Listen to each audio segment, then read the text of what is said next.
following program is brought to you by the Ed Snyder Center for Enterprise and Markets at University of Maryland's Robert H. Smith School of Business. Welcome to the Ink Tank. Stay with us to get the inside scoop about technologies that could disrupt and challenge the way you do business. Hello, I'm Christina Elson, and on this edition of the Ink Tank, we'll talk about the intersection of culture and technology and what it means for business strategy. My guest today, Daniel Forrester, is the founder and CEO of THRUUE, a consultancy with a unique expertise in blending culture and strategy. Hi, Daniel. Thanks so much for joining me today in the Ink Tank. It's great to have you. What a pleasure. Thank you for having me. Well, so today we're going to talk about culture, and we're going to talk about how culture and the Fourth Industrial Revolution are coming together to really impact businesses. And from your vantage point, running a consultancy, what are some of the things that you see and how you can help us think through some of the issues that we're going to deal with in reinventing business and thinking through culture? But let's just start in defining culture. So when we're talking about culture in a corporate sense or even a nonprofit sense, as an anthropologist, I think a lot about culture in sort of a social setting. But businesses are, we spend a lot of time at work. We spend a lot of time with our colleagues. So when you're thinking about defining culture, how do you do that? Help us understand what culture means to you. We call it the way things are done around here. Right? So that's the simple definition. The more fancy pants definition is we talk about norms, values, and behaviors. And every organization has a pattern and a rhythm that arises, usually set from the top, from the very first moment that a founder of a company or a board of directors sets something in motion. And those norms, values, and behaviors are palpable as soon as you walk into a company. Is this an open setting environment? What are by the way, before you even get in there these days, I tell my CEOs, your culture is live on the internet, because Glassdoor is creating transparency to a little bit of a snippet of what are those norms, values, and behaviors. Culture sits in the consciousness of your employees. It's how they experience the current culture and what they want in the desired culture. Those are two different things, by the way.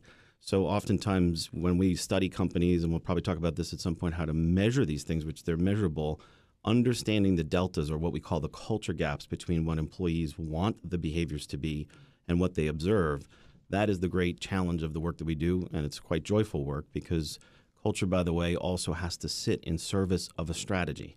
So when I founded THRUUE, I did not want to have just a strategic planning firm, although we're very good at that, we're very skilled at that. Strategy is all about having a set of norms, values, and behaviors that lift it up. That's the whole point of it.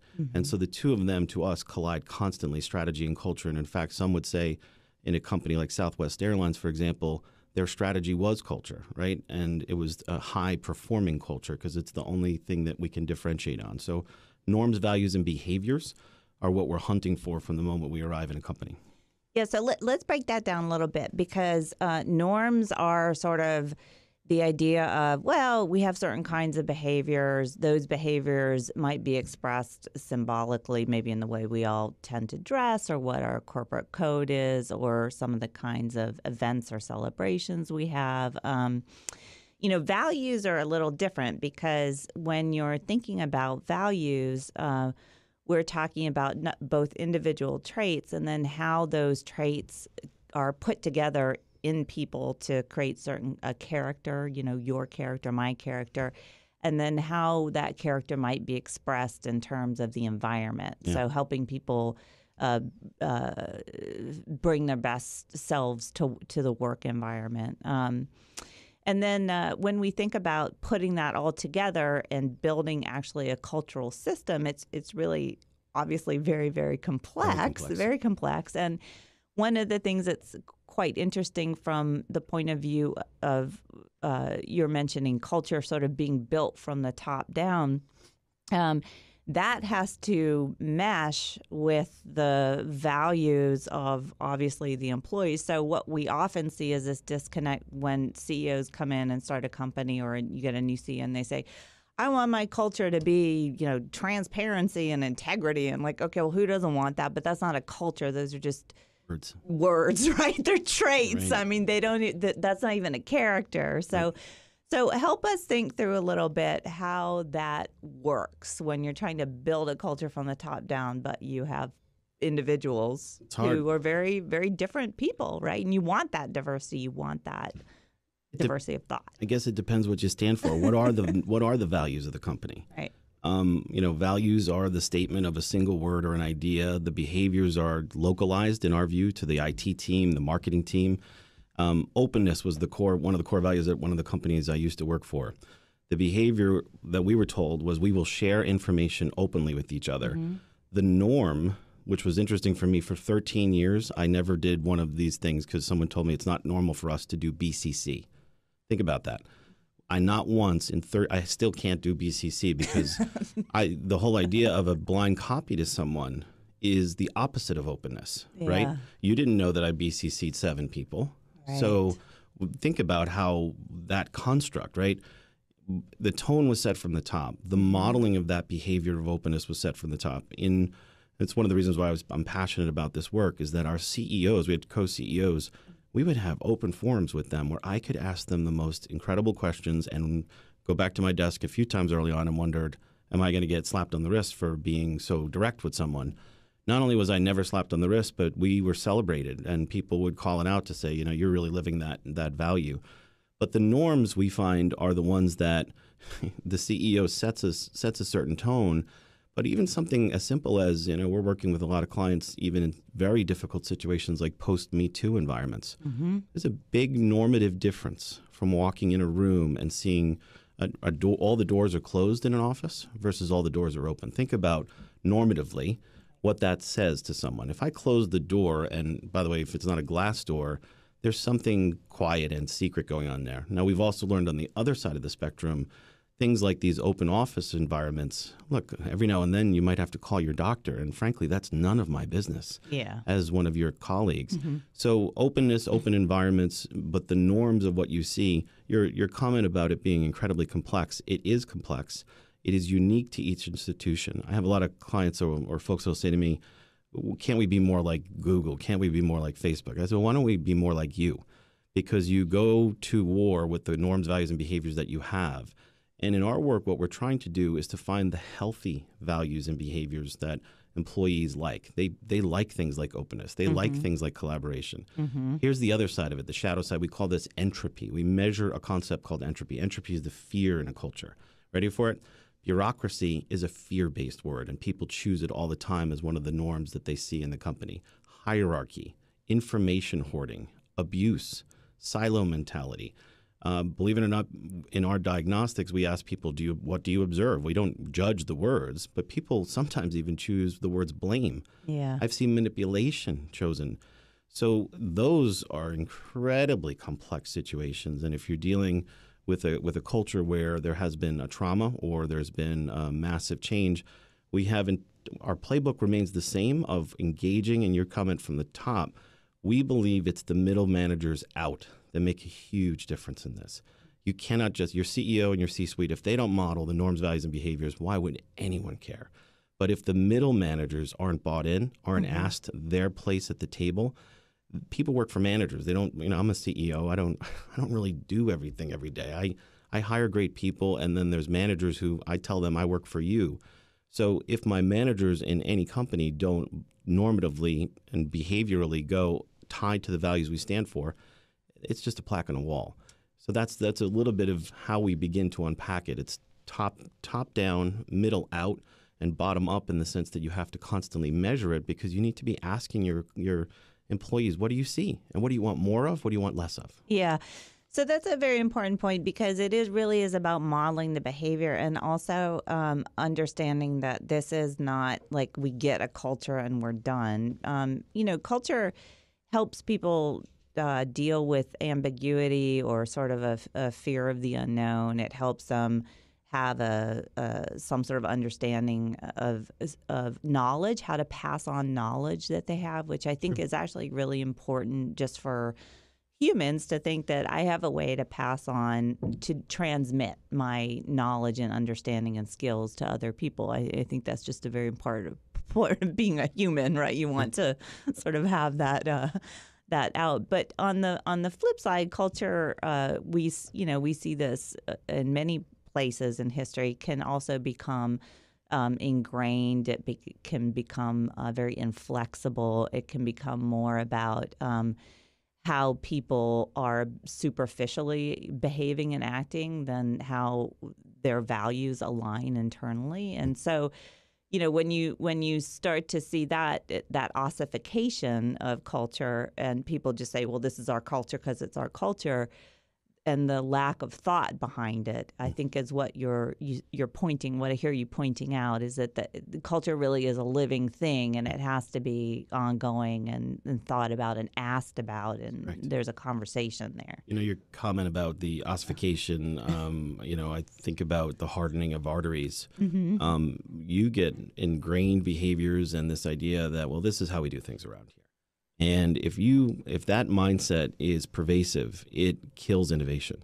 It kills experimentation. One of the groups that we are targeting and spending a lot more time with recently are chief information officers. Okay. And Gartner recently had a piece that sort of validated where we've been seeing it, which is that the CIOs are becoming culture change champions, because those CIOs, he or she, by definition, they're going to be experimenting. They're going to be trying net new things. They want to allocate decision rights fundamentally different than the firm has stacked up before. I think this word digitization and the digitization of it's an incredibly overused phrase. I think it's since the web has arrived, I think we've been in waves of handling our new digital capabilities. Frankly, it's not like everyone woke up one day 2 years ago and said, this is it. The business is out of business. We got to digitize. The moment that the world woke up and discovered you could put a global front end to your company, I do not believe since that moment has happened, and I started working on web-based thinking from sometime around 1997, I don't think we've perfected it. And so this, to me, this digitization phrase just doesn't go there. But from a changing a culture perspective, getting an organization to shift that is so used to doing particular processes and habits, and then we divide the world sometimes to make things a little simpler. We think about culture carriers and culture vampires. So when I say that to my leaders of every team, they say culture carriers. I said, what does that mean? I said, imagine the 30 people that you would cringe if tonight you found out they were leaving the company. And they said, oh, I know who those people are. Then I say, well, think about the culture vampires. All of them lean back in their chair. All of them have a big smile.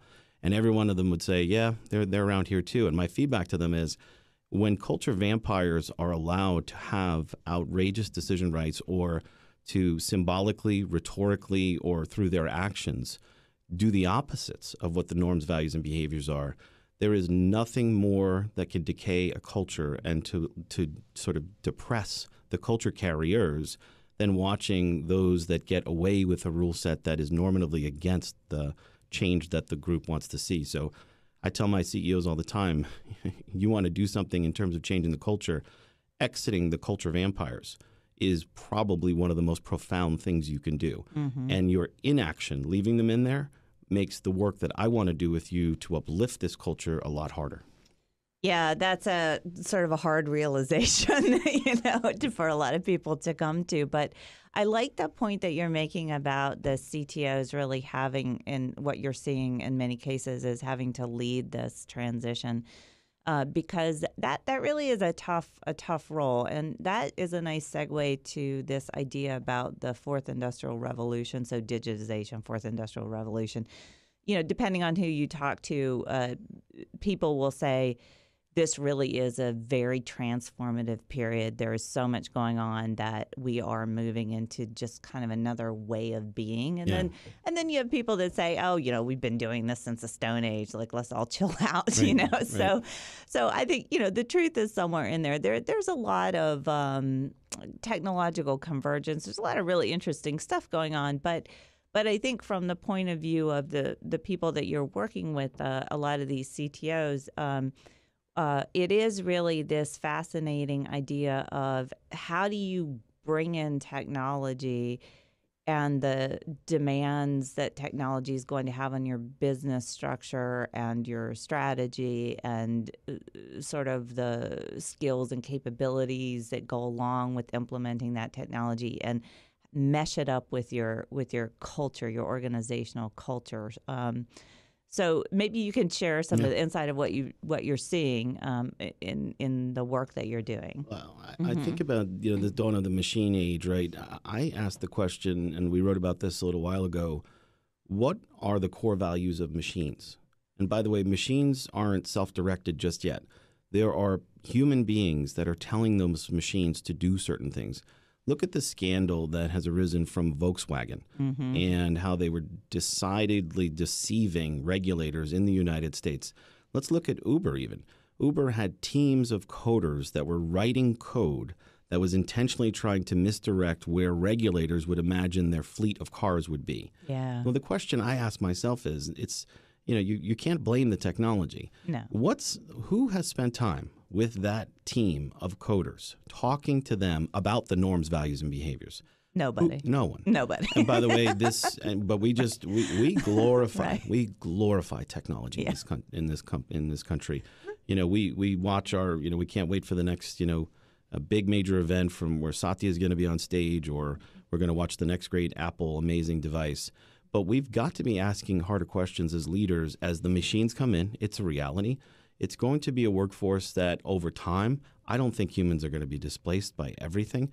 But the larger question is, as we program the future of the firm, what and who is responsible for making sure ethically, morally, that the values of the firm are supposedly ingrained within it? You find out afterwards. I mean, I get alerts every day globally. I read probably 30 culture stories a day. And it's usually a mea culpa from a CEO or something happened and they say, today we announced something bad happened and this was incongruous with our values and behaviors. The hard work of bringing the right norms, values, and behaviors means that the leadership team has to give incredible, constant management attention. A lot of my there's two types of CEOs that sort of we work with. Those that know they want to do this and need all sorts of help to imagine how to do this, and they'll bring us in. There's others where it's been ingrained in them from day one. They wouldn't want my firm's help because they get the culture joke from the beginning. But as this fourth industrial revolution, to use your phrase, is upon us, the humans that run the firms, the ethical incorporation of what are we coding, and we can't just have kids with earbuds writing code or outsourcing that and thinking that normatively is okay. Those choices will have more effect on our humanity than we know. And this is why I think it's now becoming a board-level conversation about ethics. And the compliance teams, by the way, are running all around saying, yes, what do we stand for? So I think the collision of humanity and machine is right in front of us. And the differentiator for the firms that will survive and thrive will be those that give sustained management attention to a healthy ethical culture in which it's measured, it's monitored, versus those that just say, culture matters around here and we've got great foosball tables and free lunch. That is not culture. The first that I talked about, the former, is the hard part. So I think this is the question of our time. Yeah, I really do. I think it's, in a sense, it's great that we're having these renewed conversations about ethics. And as you point out, very nicely, that it is, you want to see the C-suite really thinking about what this ethical, how they're going to demonstrate this, and then how that's going to filter all the way down into just the way that people are making design choices in the products that they're building and putting into the market. So, as you said, like coding whatever, as you're doing that, you're making design choices, and those can have real ethical implications. And if you don't understand what that value system is and that culture demands, then you can very easily make the wrong choices. That's right. Yeah. That's right. So it's a big. So let's talk, because you brought up people with earbuds in their ears, and that immediately made me think of millennials. Yes. So that's maybe not. I think you and I are Gen Xers. Although I have earbuds in my ears right now too. Likewise. But let's talk a little bit about that, because some of the demands that you see in the new work environment are things like less hierarchy, more familiarity or collegiality in the workplace, an interest in being able to engage in ongoing learning. So and then we look at these skills, the technology skills. So, we need people that are adaptable and creative and, emotionally intelligent and all this sort of stuff. So what in your mind does that mean when you're helping companies think through the cultural implications of all of this? It's huge. It's absolutely huge. I think it's a zero-sum game for millennial talent in this country. If your company gets a great person and I don't, you win, I lose. It's a finite set of people. It's a big group. But in terms of the knowledge work especially, it is, we're in the midst of watching the millennials. I always say, the baby boomers are still, we have 4 generations, by the way, in the workforce, which is no time in the history of this country have we had 4. We're post-millennial now in terms of who's coming up. Yeah. But the idea of racing towards the C-suite right now, of course, there's baby boomers that hold incredible capital, incredible control. That transfer of wealth is happening before us. Gen X, there's only a few of us, but we had one Gen X president already. We may or may not see another Gen X president as this goes forward. And then this incredible swath of people who grew up generally very digitally native. And they come to the firm, I'll be honest, I love this generation. I'm learning to manage and work within it. And we measure a lot of the culture of what every group wants. Things, by the way, humanity, every time we ask the question, what do you want more of in a culture? We see things like employee engagement, employee fulfillment, more accountability, and employee recognition. By the way, if you're a baby boomer, I think you want those things. If you're Gen X, you want those things. And when we unpack with groups, when they say employee recognition, I think the millennials get an incredibly bad rap because the perception is that they want a trophy. Frankly, it was their parents that wanted the trophy. Kids are not. They're good. They're not going to self-manufacture a trophy and an award ceremony. So I find it to be a very false narrative that millennials will not stay with you. I think that's nonsense. And when we've gotten inside of the data of what people say and what they want in an organization from recognition, one of the most primal things is feedback. Feedback along the lines of how am I doing? And do you have a growth plan? Millennials crave growth. They're continuous learners. This is a generation that whatever happens in the next 24 hours, they're going to assimilate it and process it. And they're going to have a very different normative view of a collective horizontal world that a lot of people, I grew up without the internet, so I'm assimilating. But what we see is companies that run past, we had a client where, they said they're asking me for more employee recognition and this and that. But Daniel, we do all of these sessions. And I said, what do you call the session? So we just looked inside how they labeled the sessions. They didn't label it feedback. They didn't label it growth plan. And they said, you think we can change the culture? I said, they're walking in meetings. People are walking in meetings terrified because they don't know that the nature of this conversation, I think they called it the performance planning or whatever it was. Right? And this is showing up in Outlook requests, right, times thousands in an ecosystem. And it's something as simple as saying, do you use the right language so that when the person's walking in the room, realize this isn't a doctor's visit, right? And the idea of taking time, by the way, I wrote a book a few years ago about reflective thinking and the fact that it's suppressed in organizations. If you don't take time to step out and to give attention to that individual's growth plan, especially millennial, to give them feedback, and they don't want just praise. That is a nonsensical idea for their generation. They want to know how they can grow. They want to know how they can improve. Yes, I'll just close with this by saying, I think about a lot of things when I think about moving an institution forward. I think about performance evaluation. I think about rewards and recognition. And I think about decision rights very often. And you're right, the idea that we want flatter organizations is right. But I also know that accountability, I still haven't seen. Maybe Ray Dalio and his guys up in New England have it, and maybe Zappos has it. It's a rare, 3M has it. It's a rare company that can move away from the hierarchy of accountability. Now, how do we push decision rights down to those teams and live with their failures or live with their successes? I think that can happen. But I have yet to see the pyramid of hierarchy completely be displaced in my mind and changing culture. So to me, millennials and what they're bringing are going to change. They're going to be 70% of the workforce within 3 years. And then my son and my daughter's generation, they're on the younger side. They're born digital from the moment that we even imagine them. So we don't know yet. It's too early to know exactly how they'll be different. But these ideas of recognition, of collaboration, of seeing and taking time out to give feedback, it sounds so simple. It's not done in practice.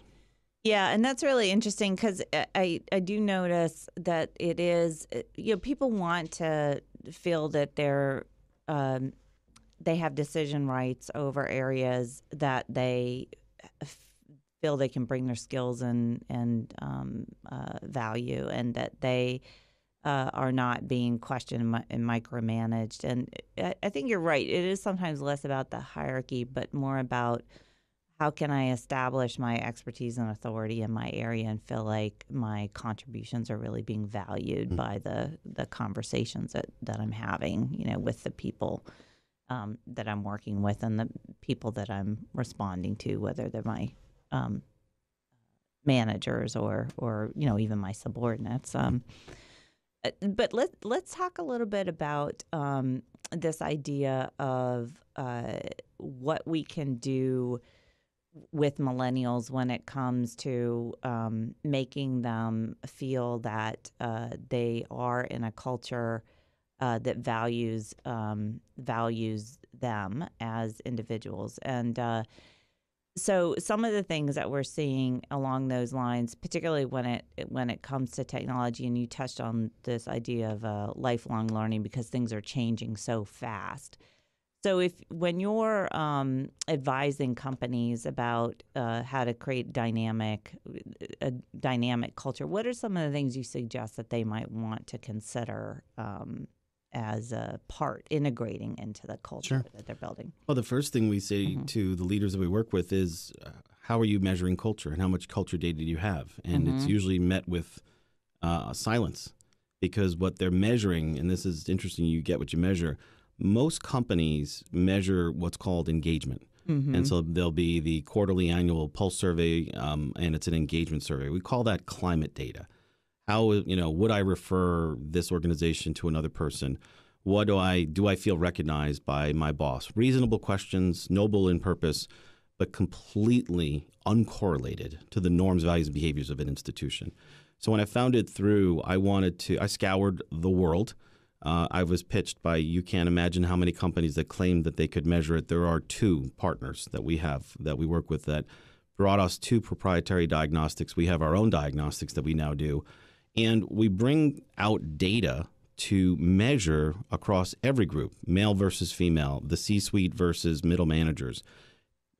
We don't ask if you're a millennial on there, but we can tend to sort of, figure out if you're associate, senior associate, you might be a millennial. And we want to then, to answer your question very specifically, once we get the data, we don't run up to the C-suite with a report. That's why most cultures most culture efforts go nowhere. What we ask our C-suites to do is to bring us a group of the middle managers. Put as many millennials in a room with us as you can.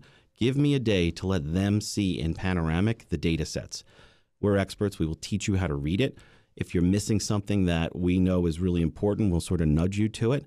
But that discovery process of where CEOs allow the group of middle managers to come in, put story against it. Culture without story is just words on a page or data on a sheet.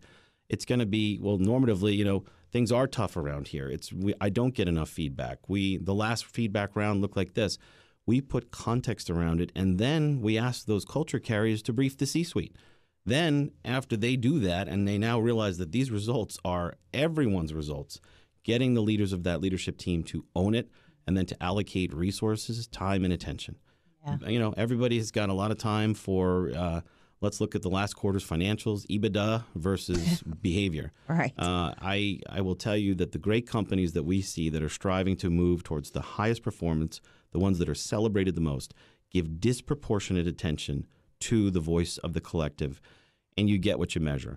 To those who are listening to this podcast who think that engagement is the way to imagine connecting with your group to really understand your culture, you're worshiping a false god. It's useful data, but it is not a proxy for the measurement of culture. And bring in the middle managers. Let their story be told. It is not from the C-suite to get a report and then ignore it so that nothing happens. Culture happens when you engage the middle. That's what we've learned. Yeah. Yeah, and that's so important. That gets us to this point of data. So you are collecting data, and we mentioned earlier that technology is impacting every industry, and it's impacting yours in terms of the kind of data you might collect, or the amount of data you might collect, or how often you might collect, or how you might think about analyzing it. So even help us understand, even in your industry, when you are trying to understand what are you leveraging when you're looking at this data? Well, data is everything, right? And it's data is worshipped as much as technology. Yeah. The word that folks are going to hear more and more about that may not just be in the culture space is this dawn of what's called people analytics. Mm. To me, it's the awareness that the chief human capital function is sitting on a lot of powerful information. Not only the personal information about those folks, including salaries, but patterns happen within data sets. Mm-hmm. So we are increasingly seeing, and here's what we're looking at and we think is the future. We think that it's going to be about teams. Teams deliver for institutions. And to put out some real specific language, most companies generally try to have a set of KPIs that they're operating to. By the way, KPIs are poorly done according to most CEOs. Rarely do KPIs ladder up to this strategy map. Yeah. We've actually trademarked a phrase called CPIs. Okay. Cultural Performance Indicators. Mm-hmm. So if you're running a team of 50 people and there's 7 open roles on that, the open roles are an indication of, by the way, of culture on that team. First of all, the other 23 people are going to have to do a lot more work. Yeah. If the turnover on your team was 29% last quarter and the turnover on my team was 6%, that might be a cultural performance indicator. Some would say, well, that's a KPI, Daniel, turnover. Nonsense. It's a cultural performance indicator because when you make it a KPI, they're going to assign the management of that to the human capital folks and say, what are you doing about turnover? I think that's nonsense. Turnover, you don't leave companies. You leave leaders. You leave leaders of teams. That is your company. So we are making these distinctions, and we're following the data sets. It is going to be, I think, a few more years until we're able to harmonize and synthesize it. But correlating and connecting these things through teams is what we see as the future of it. I don't know if that's disruption, but I think it's going to make the conversations we have with CEOs, which are always a little bit skeptical sometimes, and Daniel, this culture thing, well, first we show we can measure it. Correlating it then to things that matter to them in terms of business outcomes, that's where the future of this lies. And data and people analytics, with the explosion in that space, we're excited to be a part of it, and we see that as the future. Yeah. So that means that you are thinking about what actually you need to collect outside of the traditional sort of human evaluation kind of process, and how often you might recommend doing those collections, or and then also there's on the back end, there's sort of like, how are you processing all this information? Because it must be quite a bit of, as you said, information, and you're looking for patterns or thinking about ways that you can apply some sort of proprietary approach to this. So how hard is that to find the kind of talent or the kind of technology that you need to continually innovate in doing that? Well, finding the talent, I go back to that equation. The people that work with me in THRUUE, I pinch myself. It's incredible. And when they say, wait a minute, you're going to teach me and you're going to expose me to tools and methodologies that can measure this, this is heavenly. This particularly, and we're going millennial here again, their generation values. They value norms and behaviors. And so finding the talent, it's tough. Washington, D.C. is where we're based out of. This is zero unemployment for a long, long time for these talented people. But I will tell you the energy and the connection and letting them go. I had one of my team members came up to me yesterday, and we're working with a very big group up in Chicago, a big client. And she said, look, we've made some interesting correlations. We've seen some things here, and we've tied it to a model we've built. This is heaven on earth. And I said, keep going. This is our mission, because we're connecting strategy and culture. Specifically on measurement of when you ask someone something personal, like what are your personal values, not who do you wish to become, but who are you? Yeah. It's incredibly sensitive data. And by the way, we do ask that question to our employee when we do diagnostics. Why do I want to know that? I want to know who your employees are before they get in the car. And wouldn't it be nice culturally, normatively, if you could take those values? We see amazing things. People say integrity is, I'm a person of integrity, accountability.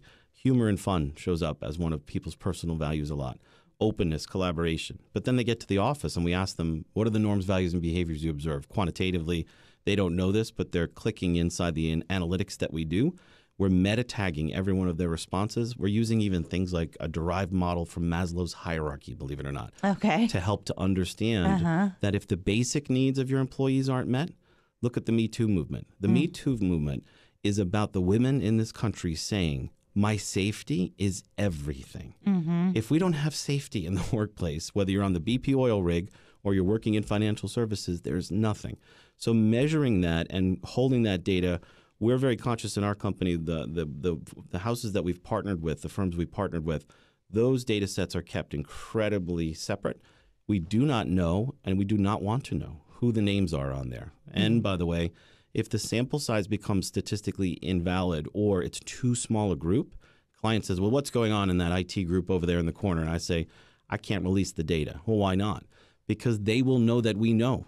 And I don't want this to be a witch hunt. Culture change is about looking at patterns across hundreds of data sets and bringing the truth. We do, by the way, push out the data, not to the CEO.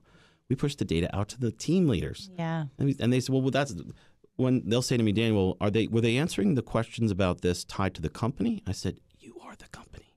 People don't leave companies, they leave leaders. So getting leaders on the team level to own it. So to close it all, I mean, it's joyful work, and we're attracting incredible people who are driving our business in different ways. And the stewardship of the data is going to get more challenging, but we use cloud-based solutions to make sure that it's secure. And frankly, the personal identifiable information is not of utility to me.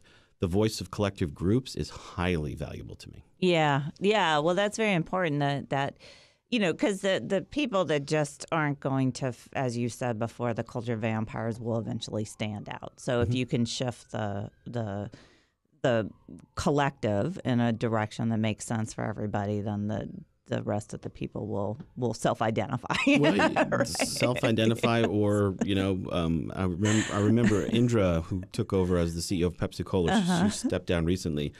I had the pleasure of listening to her talk about a year ago about how she transformed Pepsi into this, and we'll get into, I don't want to get into the sugar thing, but she basically told her leadership team in the first 90 days, she said, I've only been invited to 2 retirement parties. And they said, that's great. Your CEO's going to retirement. She said, I'd like to be invited to 50 a week. And what she was saying was, there's great people who helped to build this company. Yeah. And they got us to a certain point.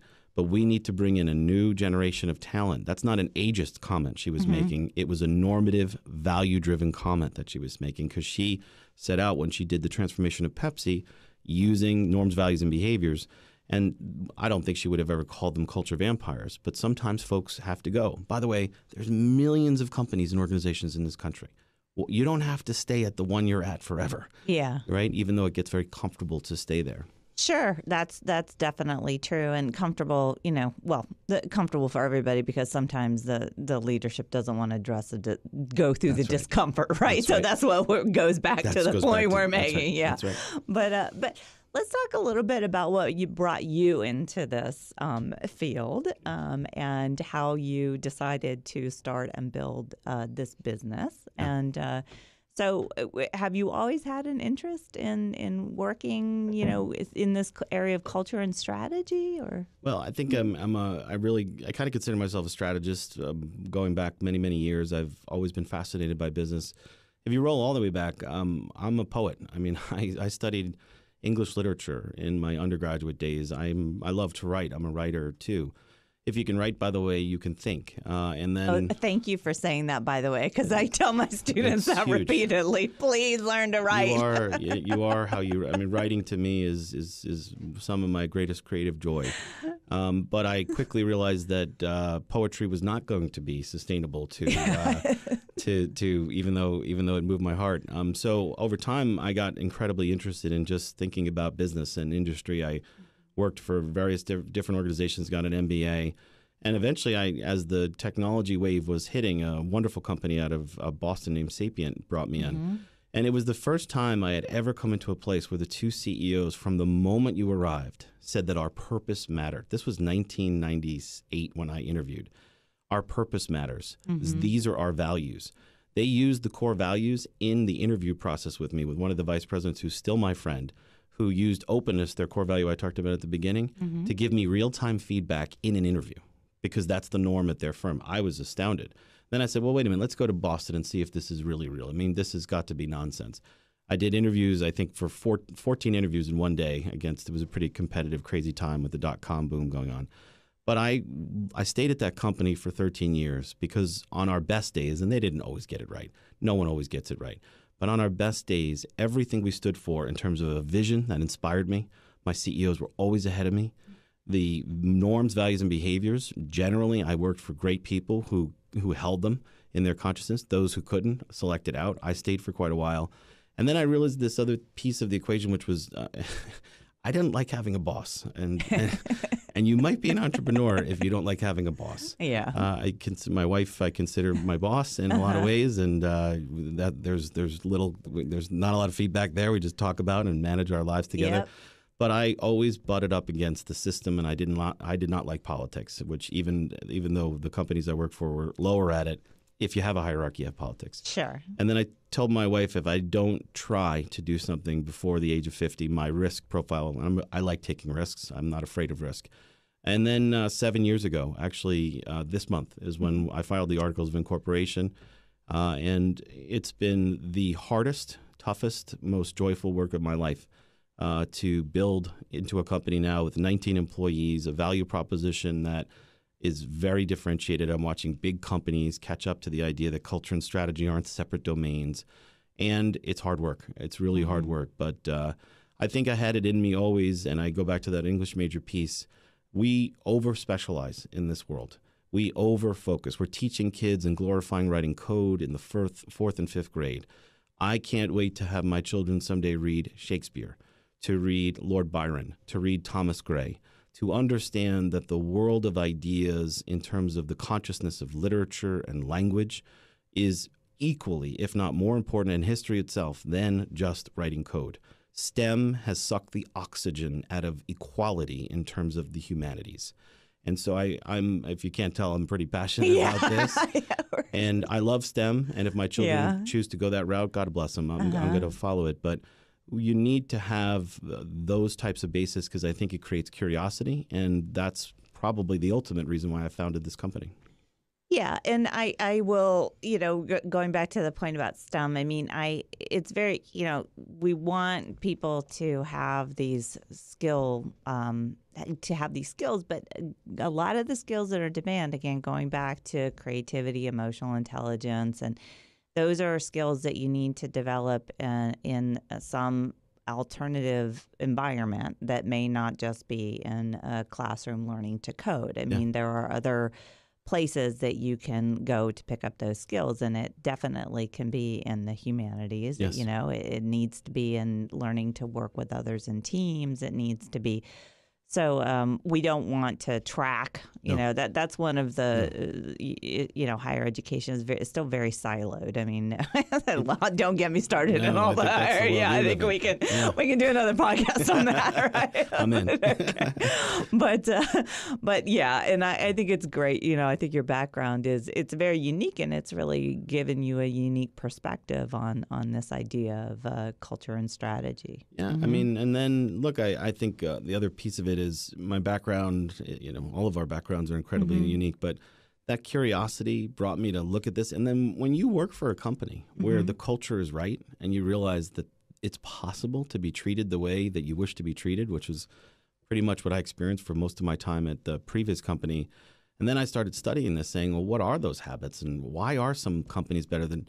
And then you realize, and this was sort of the hypothesis I had 7 years ago when I founded it. There's nothing fundamentally differentiated. Let's pick on financial services here for a minute. If you and I had to choose a bank, are any of their products, let's say that we were in the derivatives trading business. Yeah. Is Goldman Sachs's derivatives fundamentally better than Morgan's derivatives? No. What's differentiated, and frankly, the only differentiation that will stand the test of time for every company in this country and in the world is culture. It's how the firm behaves when the whole world is watching and when one employee is alone and no one is watching. That is the differentiation of our time. So, the technology and the product sets will be there, but yeah, my background, did I expect to be in this room with you today having this conversation with the expertise I have now in culture and strategy? I probably would have said maybe strategy, because I always loved, I can see exit signs before most people see it. But I never would have known until I lived in a healthy culture that bringing that to lift up a strategy, that I think is the calling of our time. Yeah.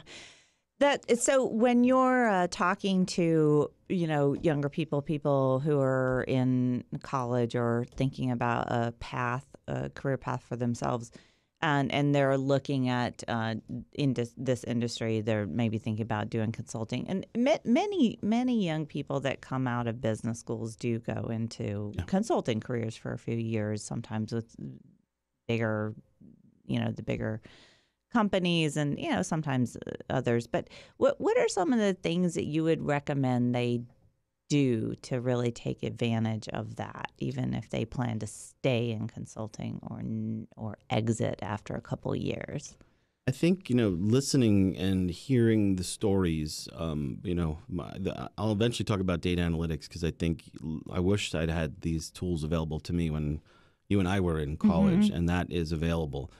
But I think understanding and truly digging in on why organizations, some succeed, some fail, and which ones last the test of time, and asking the question before you apply all the analytical rigor that data brings us, what was happening at the top of that organization? Why did this CEO or that CEO, why did this board, our boards are awakening. So, you asked me what should they be looking at? It will surprise you that I'm not saying that they should just be figuring out data analytics and yes, let's learn Tableau and let's learn visualization tools and God bless them all. But what I'd be asking them is to be incredibly curious about what is happening at the top of an organization, why groups behave in the sets that they do. Do firms stand for something? Be curious about that. I also think that there's new waves of looking at companies. I go back to Glassdoor. This is amazing. We're at a time now, if you interviewed with my company, the interview questions are live within an hour of what I asked within it. So there's something about coming at a firm and thinking about it with curiosity. Yes, get your data analytics skills. And then I can't answer your question without extolling the virtues of communication.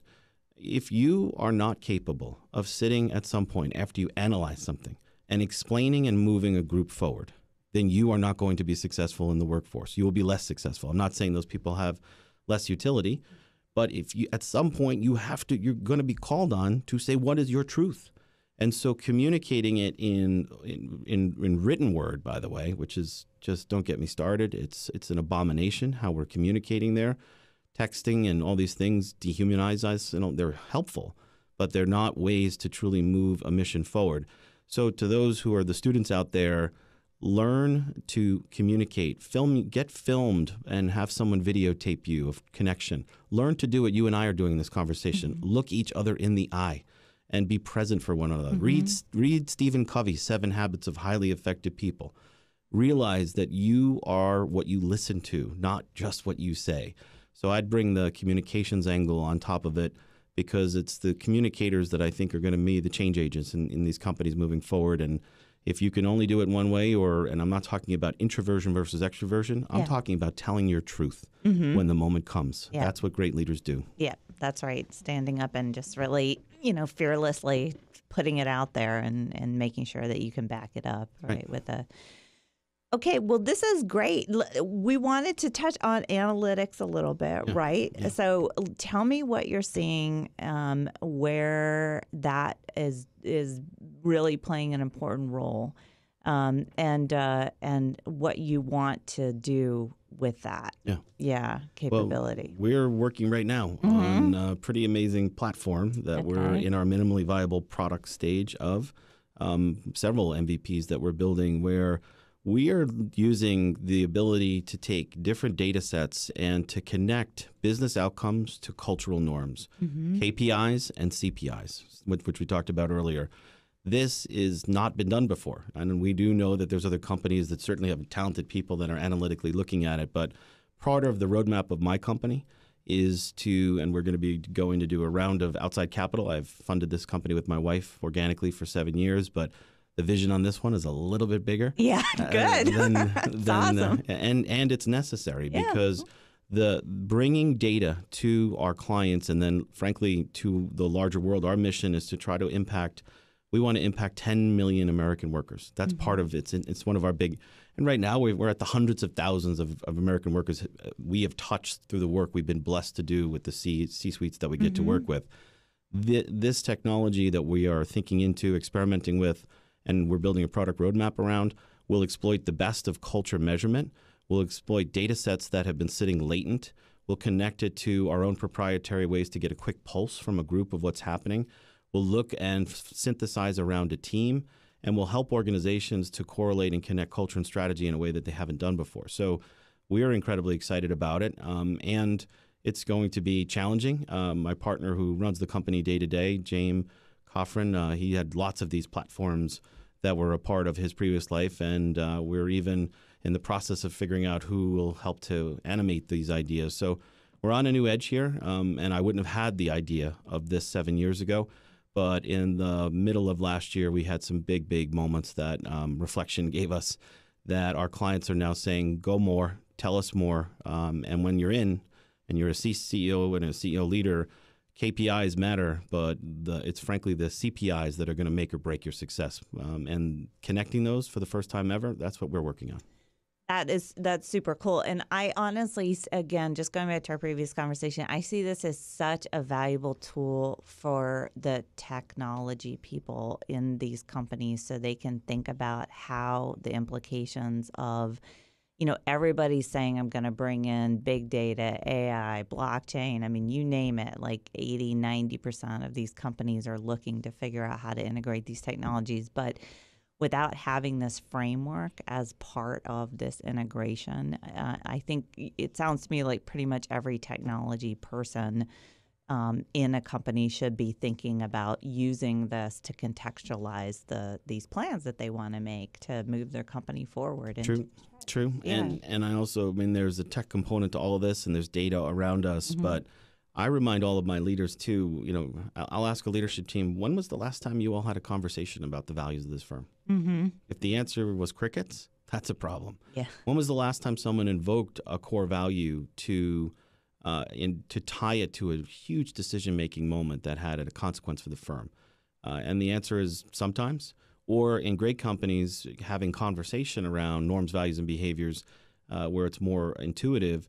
They're the ones where every day the C-suite is thinking, is this aligned with the social contract that the firm believes we stand for? So I'm going to keep some balance in my answer to your question. I think these amazing data sets that are out there and connecting them and seeing them and measuring culture is such joyful work, and it brings actionable insights. But it's the dogged conversations and giving management attention. A CEO or leader is what they pay attention to. And if you don't have this even in your stack of a day, a month, or a week where you're pulling back to say, how are we doing? What's happening team by team? So bringing data in that we think will help. But frankly, culture is about connection, and it's a contact sport where two people are talking, a group of people is talking, and we're constantly asking, are we living into the desired culture that we want? And to something you said very much earlier, it's not static. This is changing as two companies get smashed together in a merger, which happens all the time. That culture is gone. There's a new culture emerging. And to not think that you're going to pay attention to that on a sustained basis and still get EBITDA, I think is hallucination. Yeah, no, you're right. And I think maybe we can end on this idea that, just going back to Socrates, like how do we help each other and ourselves feel like we're living a good life, right? Because we live so much of it at work, and we want to feel that we are living a good life ethically, and we're helping each other do that as well. I think that's right. I mean, the data, I'm a fan of reading the articles from people who are at the latest stages of their life talking about what they regret looking backwards at, what they wish they had done more of. And there's real literature and data on that now of understanding that. And what you see over and over is that people would say, I wish I had taken more risk. They also would say, I wish that I had spent more time in a place that gave me more meaning. When we have meaning in our lives, which is why Simon Sinek and his wonderful company and everything he stands for, getting and declaring your why, your purpose, which is foundational in culture and strategy. It's not a strategy object, it's a cultural object. And then living that out, this is the joy. This is what makes work, because you and I have to do this for, my son is 13, and I said, I just want to let you know, someday, the baseball career, we'll see how far he goes with it. Someday, you get to go. And then you do that every day for like 50 years, man. And I want for him, and I'd want for everyone, to pursue places where the firm stands for something. The why is clear, the vision is clear, and that's on the shoulders of our CEOs. It's their job to define the vision. And then giving sustained attention to it, that changes the world. Yeah. Well, Daniel, thank you so much for helping us understand the why and why the why is really the important part of all of this. This is a great conversation. I'm looking forward to your book coming out. Can you tell us real quickly what? Little teaser. I've been partnering with an incredible gentleman named Jerry Zimmerman, and we have a book coming out next year on looking at one of the most atypical places of culture you could imagine. We've been studying organized crime and understanding why those groups and beyond the violence, there is incredible norms, values, and behaviors and processes that are underway there that have made them outlast GE, outlast Wells Fargo, Facebook, Google, you name it. And I never imagined in my life that I would be studying it. But stay tuned. Maybe we'll have another conversation about what you can learn from institutions that when you get past the nefarious, there's still something happening that might be worthy of others thinking about. Yeah, it sounds great. Sounds like a great future conversation. I look forward to it. Thanks again for being here in Think Tank, Daniel. My pleasure. It's great, and I will tell everyone to check out THRUUE and learn more about what you're doing. You guys have another podcast that you do. You invite people on. You talk to them from time to time, called The Culture Gap. Yeah, so everybody check that out. All right. Thank you so much. Even though technology is changing rapidly, the need to develop a solid, sustainable culture hasn't become any less important. Focusing on culture creates long-term organizational success.